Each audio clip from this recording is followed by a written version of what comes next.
On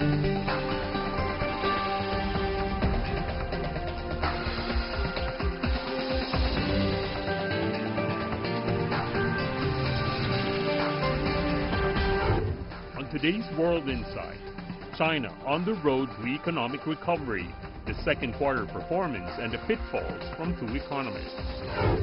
And worsening tensions between the world's two top economies.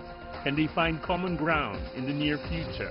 An interview with the former U.S. ambassador to China. Too few members of Congress, too few members of the States government have been to China. They got to go to see it, taste it, smell it, feel it.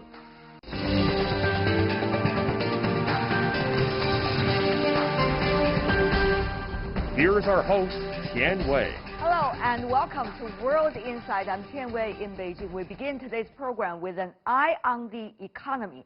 The coronavirus pandemic has rocked the world's major economies, but the good news is we've seen signs of China's economic recovery. 总的来看， 上半年我国经济逐步克服。 Generally speaking, in the first half of the year, China's economy gradually overcame the adverse impacts of the epidemic and demonstrated steady growth and gradual recovery, further highlighting its resilience and vitality. On Tuesday, China's General Administration of Customs released foreign trade data for the first half of the year. So the foreign trade volume in goods dropped by 3.2% year-on-year and shrank by 1.7 percentage points compared to the first 5 months. Imports and exports in the second quarter showed signs of picking up. So can we take this as the first post-pandemic sign of green shoots as global demand still falters due to social restrictions with rising COVID-19 cases abroad? Can we say China is already broadly ahead of the pandemic curve? What are the lessons for every economy from China's experience? Let's talk to our guests.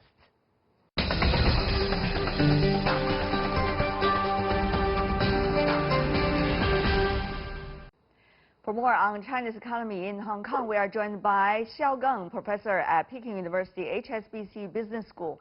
And in Beijing, we have Xu Sitao, chief economist from Deloitte, China. Gentlemen, welcome to the program.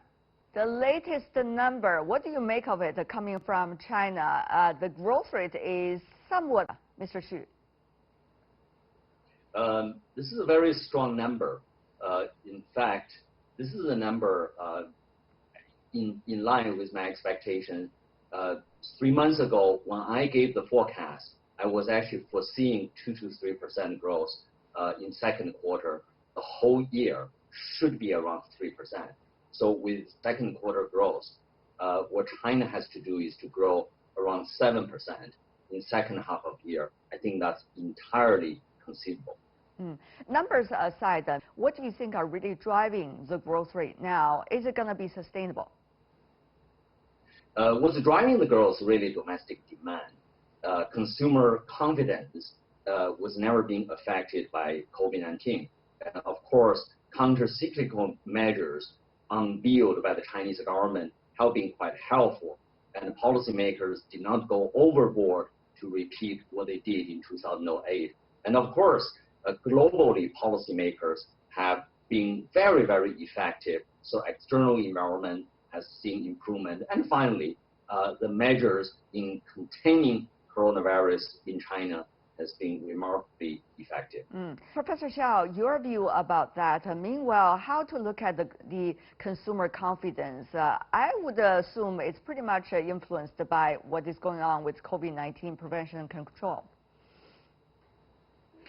Well, I think that's very important. The recovery of the economy in China is tremendously important because we have to put the 3%, more than 3% growth in context. The U.S. second quarter is going to be, less than negative, like 30%, right?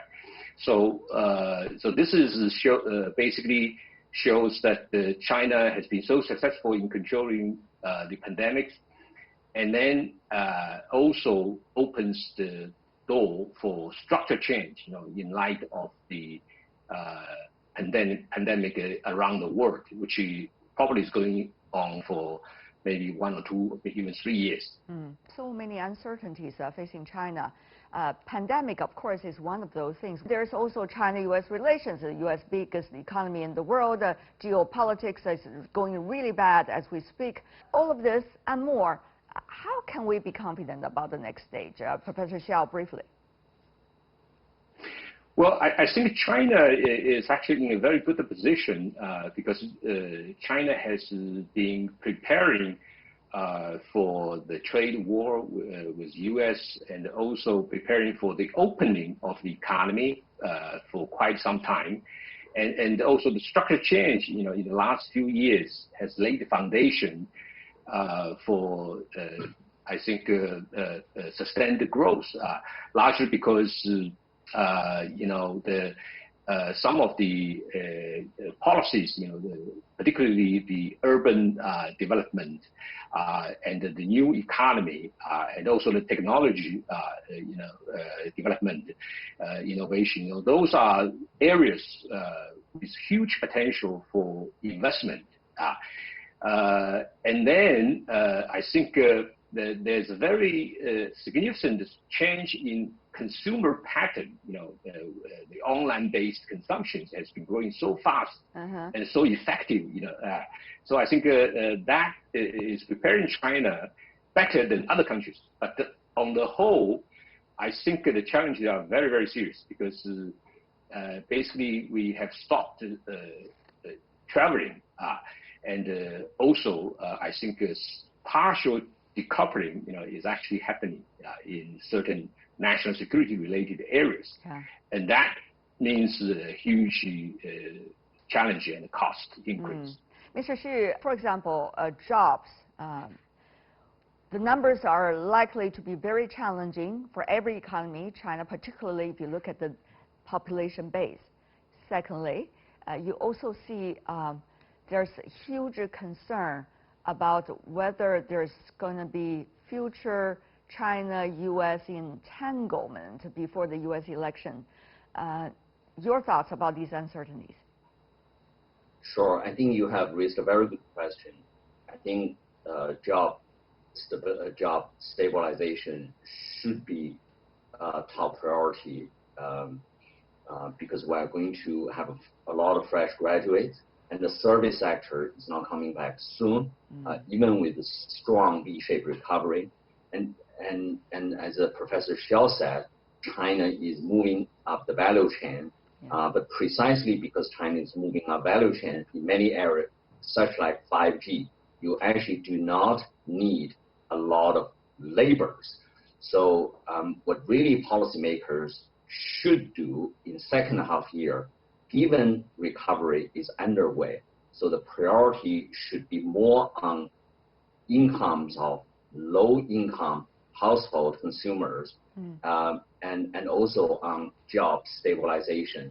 More support should be given to small and medium-sized enterprises, while in labor-intensive sectors. You talk about the small and medium-sized enterprises. We have seen since the start of the outbreak, emphasis has been paid attention to in terms of bank loans, favorable policies toward these small and medium-sized companies. However, Mr. Xu, things are not that easy. As we speak, some of them already went bankrupt.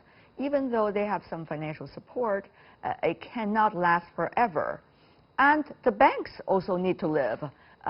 As long as they have these debt loans, they're likely to also suffer. So there has to be a really fine balance going on, particularly as we go along the timeline later this year. Mr. Xu.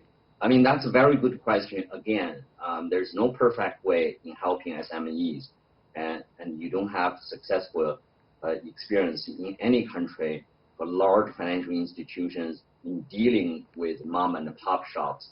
But some countries, for example, Singapore, and they have done by converting loan into grant to small and medium-sized enterprises, and also giving employers incentive not to lay off people during this period.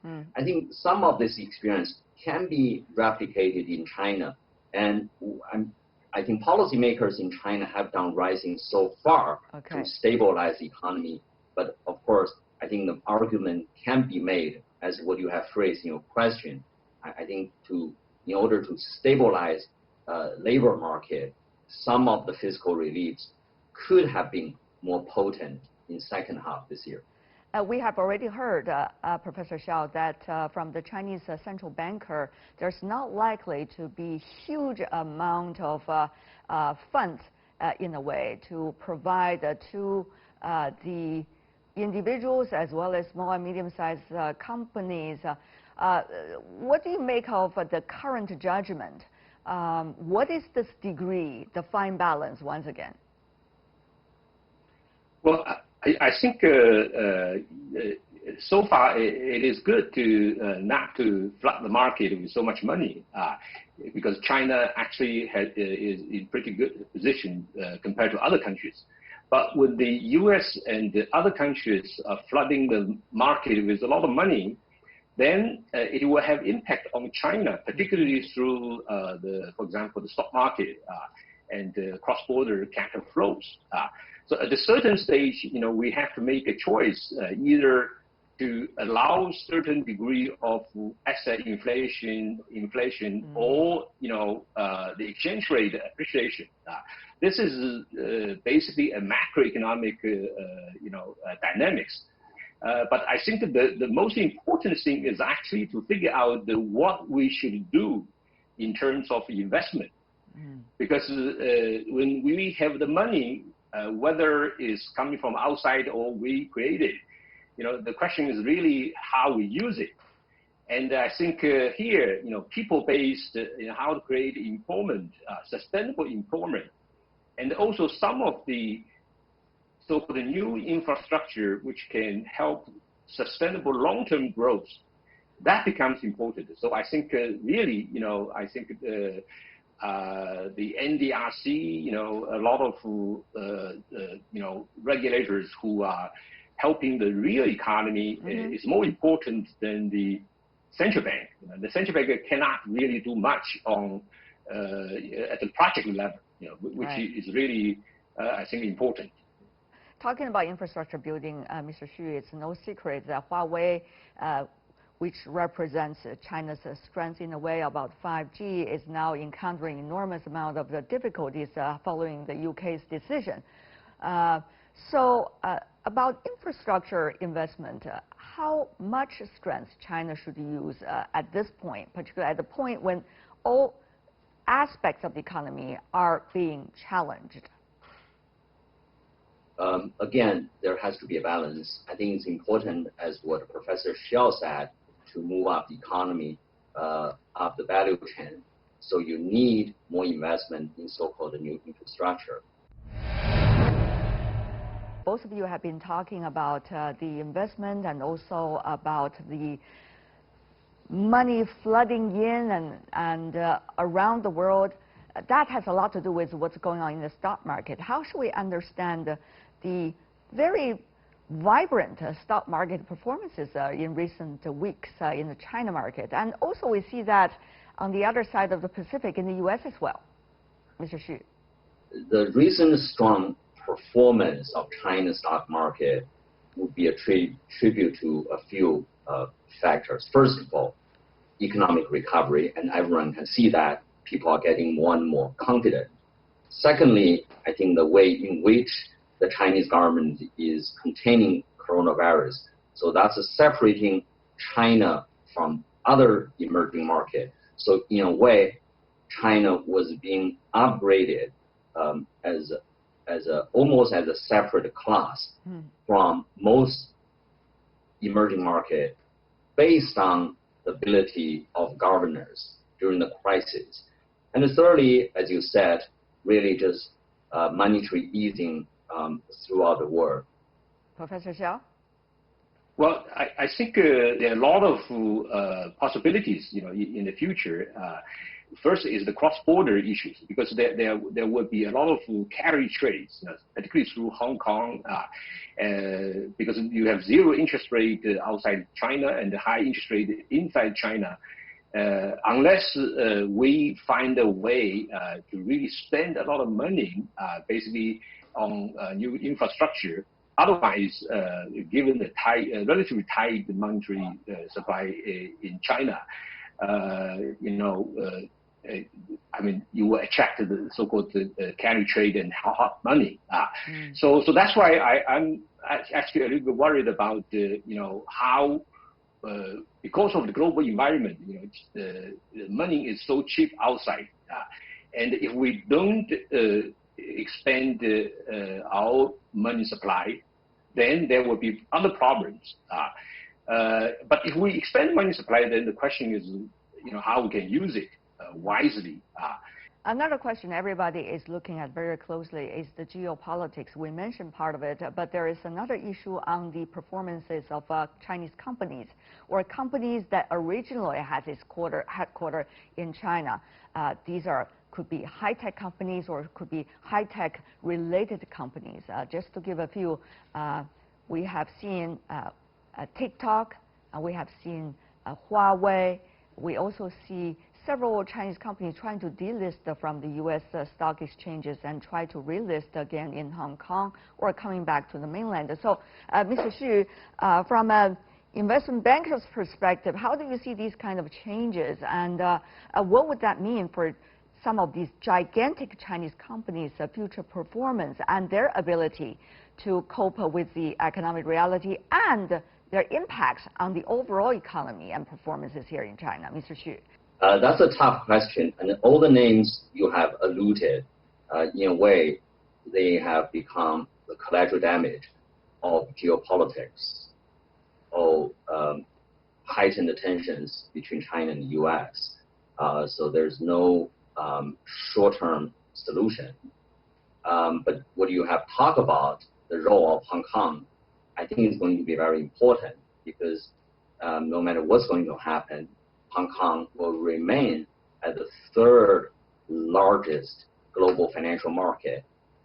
Chinese companies need to use Hong Kong to be listed. I think that role is going to be even more emphasized. Mr. Xiao. Well, I think this reflects certain selective decoupling, which forces China to focus on, I think, quality of service and also innovation. And this, in the long run, is actually good. But in the short run, it means a lot of adjustment. And a lot of adjustment, not just in the capital market, but also in how companies is going to operate. I think there's some cost, what I call the shadow price of national security, which is going to increase dramatically for most high-tech companies. And which means basically for each tech company, their market probably is going to be smaller. But innovation pressure would be higher. So this is a huge challenge. All right. Before we go, half a minute maybe for every one of you to help me about this question. That is, China has been talking about two circles. One is the circle of economy interlinked with the rest of the world. The other circle is so-called internal circulation of the economy. Now, at this point, which one do you think could be a stronger tool for China now? Mr. Xu. In the short term, before external demand really picking up, I think China needs some makeshift solution. So that's one of the circles you have talked about. But in the medium-term long run, I think China will remain open. So self-reliance is not a solution. Professor Xiao. Well, I think the external cycle is actually the driving force for China's internal reform. So I think policies should actually focus on the opening, which will help the domestic consumption and productivity increase. Professor Xiao Geng from Peking University and Mr. Xu Sitao from Deloitte, China. Thank you so much, gentlemen, for joining us. Our discussion about the Chinese economy. You're watching World Insight. Coming up on our program, worsening tensions between the world's two top economies. Can they find common ground in the near future? My interview with former U.S. Ambassador to China, Max Baucus.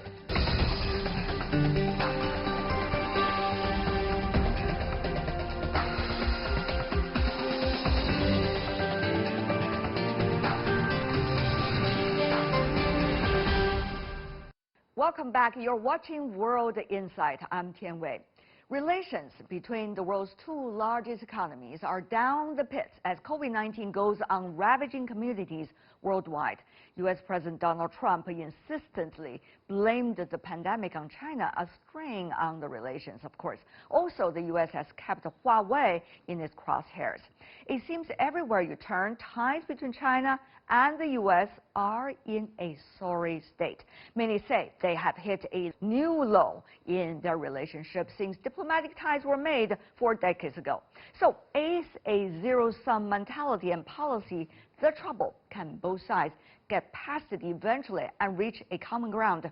Earlier, I talked to Max Baucus, who was a U.S. Senator for nearly 36 years, making him the longest-serving senator in Montana history. He's also the 11th U.S. ambassador to China, a role he held from 2014 to 2017. With his decades of experience in the U.S. political arena and his past communication with China, what is his assessment of the current bilateral ties? Let's listen to his words. What do you think could be the worst scenario as we go toward the presidential election in your country? It's possible, although I think unlikely, that the United States government will ratchet up even more pressure against China. President Trump has already revoked the special status for Hong Kong, and also is working toward potential additional sanctions on Chinese officials with respect to alleged human rights violations in Xinjiang, as well as violations in Hong Kong. Then after that, there's restrictions on Huawei and companies who are selling products to Huawei and Huawei suppliers. So it could get worse. I think it's unlikely, though, because if it goes too far, then it's going to make it very difficult for normalcy to recur after the election.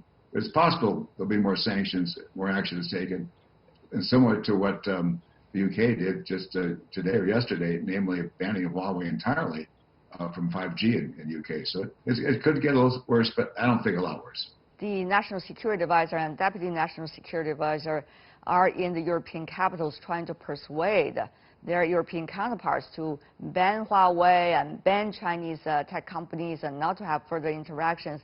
That's really what the U.S. is trying to exert its power over the others. Will that also happen in other parts of the world? I don't think it'll happen much more. Currently, the countries which are banning 5G are so-called Five Eyes. Yes. That is, United States, Australia, New Zealand, UK, maybe Canada, and that's because they join in a security network, a cyber network together, and it's almost working together as one. Other countries are not part of that Five Eyes. Germany is not. France is not. Other European countries are not, and certainly other countries in Africa and Asia, Middle East are not. So this could be the high mark of Huawei being banned from 5G, for example, although there'll be intense pressure on other non-5G, non-Five Eyes countries. So we'll see. We have noticed that now in the U.S. society, even some people trying to spread the conspiracy that 5G could contain coronavirus. That when you have a app trying to do the tracking of coronavirus spread, that app could have a conspiracy theories involved. How would China be able to persuade the American people? Well, I think the United States has been way too hypercritical in its criticism of China. As you say, sometimes without any proof whatsoever. This is a political season in the United States. President Trump running for re-election, members of the Senate and Congress running for re-election, and they're using China as a scapegoat, as a whipping boy to help them get elected. It's very easy to criticize. It's very hard to be more constructive. But I do think, frankly, that we are reaching obviously a very low point in the relationship, and the only solution out of this thing is for both countries to be much more transparent, put everything on the table, It'll take a long time, but slowly but surely, if there's good faith, it has to be good faith on both sides, and that'll help a little bit. However, if you look at the reality that the current administration is trying to decouple, quote unquote, from China ASAP, as long as it serves its political agenda for the election. So do you think a mechanism, as you just mentioned, could really be established? If that mechanism cannot be established on time and in emergency, how will they be able to save this already ever-dwindling relationship, though very crucial? Well, nothing can be done before the election. The situation is just too toxic. It's just impossible to have any meaningful action before the elections in the United States.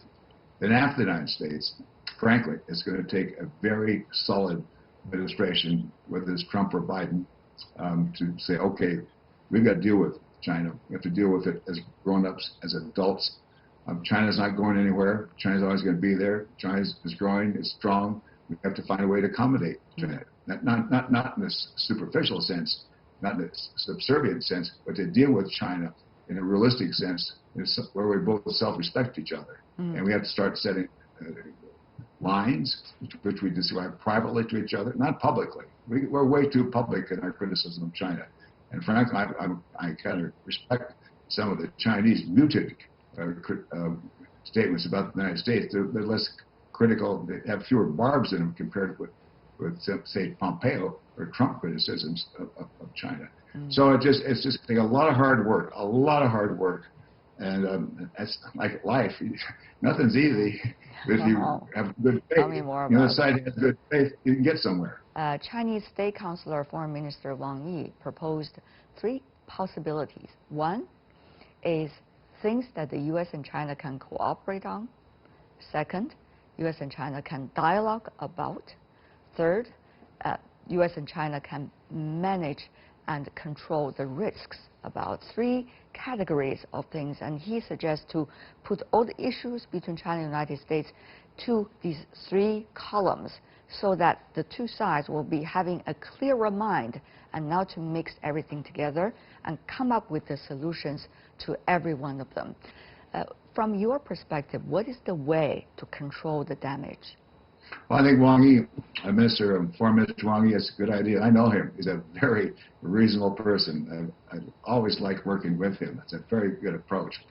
And I think if he continues with that approach, continues suggesting that approach, and also if the Chinese government is a little more transparent, it is explaining in more detail what it's doing and showing that it wants to work. For example, if it were to back off and not ram trawlers in the South China Sea, if it would work with the Philippines, work with Vietnam, work with Brunei, work with the other claimants in the area, that would help a lot.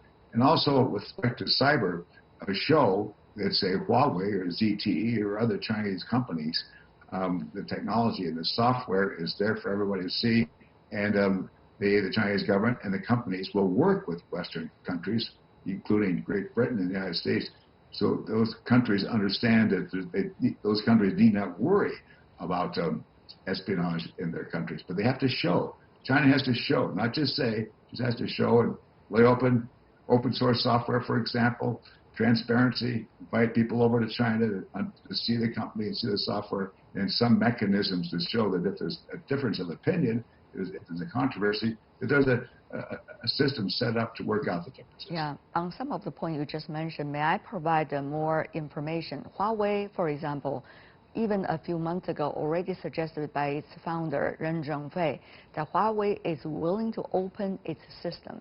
Another piece of information you might be informed, just during the exercises in the South China Sea, China has. State Councilor Foreign Minister Wang Yi also talked to the Foreign Minister of the Philippines, in fact, just yesterday. So it seems that many of the fronts you've been trying to suggest, China has already been trying to cover in terms of transparency. Having said that, though, Mr. Ambassador, if I could turn the table and ask you whether U.S. has shown its transparency and whether U.S. is willing to work with China at all, or already see China as the opponent, and no matter what one party, for example, China does, it will always fall into whatever category the U.S. designed as the enemy? Well, it's a very good question. In fact, former Mr. Wang Yi made that very point, I think, maybe today or yesterday, and it's, I think he's accurate. It seems like any action China takes in the U.S. is immediately suspect. Too many Americans, especially in this administration, just to turn a deaf ear and a blind eye to any effort to try to work out some accommodation. So today, I think that the atmosphere in Washington, D.C. is totally toxic, and it's Republicans and Democrats both. It's very toxic. Well, to answer your question really depends on what we see after the elections. Full disclosure, I'm supporting Joe Biden, and if he is elected president, my judgment is that it'll be less toxic. It'll be less heated in its rhetoric and criticism of China. It'll be more rational. Now, still, China is a big foreign power. It's a rising country. Many Americans are concerned about China, and so China's in that new atmosphere. It's going to have to show it is being more transparent. You suggested about Huawei showing us no open door. That's great. There has to be more of that. And if there is more of that, you'll see that the attitude in the United States, especially after the election, and most especially if Biden's elected, will be more willing to listen to factual presentations by China. But again, I go back to deeds. It's actions that count even more than words. Both sides. But we have to work on that. Right. Another thing, Mr. Ambassador, I know when you were in China, you were extremely passionate about that, and also even you retired from the ambassadorial position, you also have been working consistently, even with your family members, on that. That is the people-to-people exchanges and relations between China and the United States. You traveled most of the provinces in China. But, Mr. Ambassador, I am afraid I have to report to you the very fabric of that most important relation between China and the United States now is being damaged because of an earlier order coming from the current administration about punishing international students. 30% of them could be Chinese students. Though they rescind their decision, but the soup is already becoming spoiled. It's true.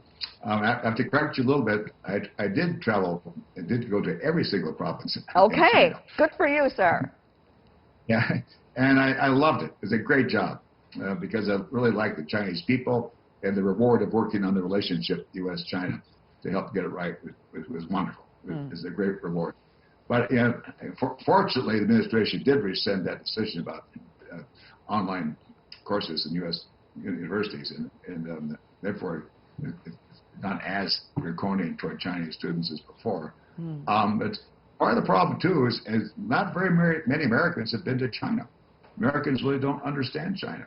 I wonder how much time Secretary of State Pompeo was personally spent in China other than his official capacity. U.S. officials do not know China very well.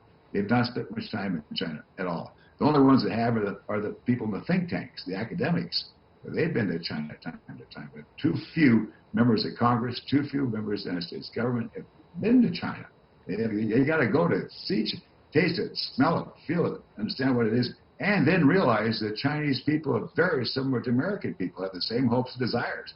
They want to have food on the table, take care of their kids, good education for their kids, decent health care, decent, air and water not polluted. We're basically the same, but that's a huge issue. Americans just do not understand Indochina. And if they were, they'd feel more comfortable with China and realize they can start working with China. How do you think there can still be efforts made to repair or to mend the fabric of people-to-people relations? Many are disheartened by the series of actions recently the current administration took towards China. Well, at lots of levels. For example, this is not people to people, but what if, for example, President Biden were to go to China and to spend some time going around China, not just to meet with President Xi and Zhou Enlai, but to go around the country and go to various provinces and have stinky tofu with Chinese. I mean, show that he's a real person. You even designed the menu for him already. that would go a long way. That would help a lot, Frank. Putting jokes aside, Mr. Ambassador, from now until the new president, or the same president in the new term, coming into the office, we still have almost half a year to go. A lot of things could happen within this half year. So while China is trying to learn how to deal with the situation, many wonder whether the U.S. system will be able to work out some contingency plans to prevent the worst case scenario. Well, you're alluding to a very good point, which is in the United States with elections every 2 years, presidential elections every 4 years, and a free media that can write and print most anything he wants to say, the internet, exchange any idea anybody wants to exchange. That is the public opinion is very, very strong and influences congressional elections in a very significant way. Add to that is with the internet and social media, we're at a new era now where facts matter a little bit less, and emotion and drama matter more, and that's what excites people. So it's very difficult in a democracy to keep focused, keep your eye on the ball.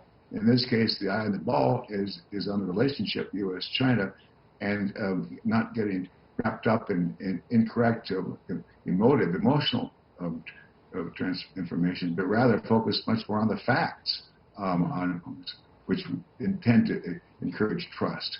It's hard. It's very hard. And whoever's president, whoever's elected president in November, is going to have an extremely difficult time dealing with all of that, because there will be forces in the U.S. on the other side, Republicans, the Democrats president, or Democrats if the Republican president, who will politically try to damage that president. And they'll be very vocal about it. They're very open about it. It'll be in the media. And it's a question. Now, on America, I feel that there's deep intrinsic value in U.S. values, in goodwill, and efforts to find solutions to problems. So we'll work it out, but it's going to be difficult. For the pandemic, COVID-19, in the United States, we see quite a concerning situation in the West and also the southern part of the U.S., and it's in quite a contract, let's just say, even with your northern neighbor, Canada. So, Mr. Ambassador, what do you make of the performance of the current administration regarding the fight against the pandemic? The United States has done a poor job, I think, for several reasons. One, the United States did not have in place a good public health system to deal with national emergencies and pandemics like this. Second, I think that President Trump pushed too hard to open up the country rather than keep warning people to stay home, wear masks, keep the social distancing. And he was not a true wartime leader rallying the country against this war, against a war against this disease, this enemy, which is COVID-19. We've done a miserable job. It's very unfortunate. I think President Trump has roundly failed the test of leadership for not getting a better control over the disease. President Xi, China did a good job. Western countries tend to have a harder time because there's so many pressures within that push the leader to do things that maybe the leader should not do. But in this case, I think rather even so, I think President Trump did not do a good job. We hope things are getting better soon with the prevention and control. Once the United States, as the biggest economy in the world, could be doing better, the rest of the world's economy and also the interactions could also speed up as a result. For now, I want to thank you, Ambassador Max Baucus, for you and your service to your country, and certainly to promote the exchanges between China and the United States. Mr. Ambassador, thank you so much. Well, thank you, Tianwei. You do an excellent job in the same vein, trying to promote understanding between our two countries. You're a true servant in your own right. Thank you, sir. Max Baucus, former U.S. ambassador to China. All the best and be well, you and your family. Amen. Ambassador Max Baucus, former U.S. ambassador to China. That's all we have for today. If you'd like to see more, search our program, World Insight, or check out our YouTube channel. Follow us on Twitter and Facebook. I'm Tian Wei. On behalf of the team, thanks for watching.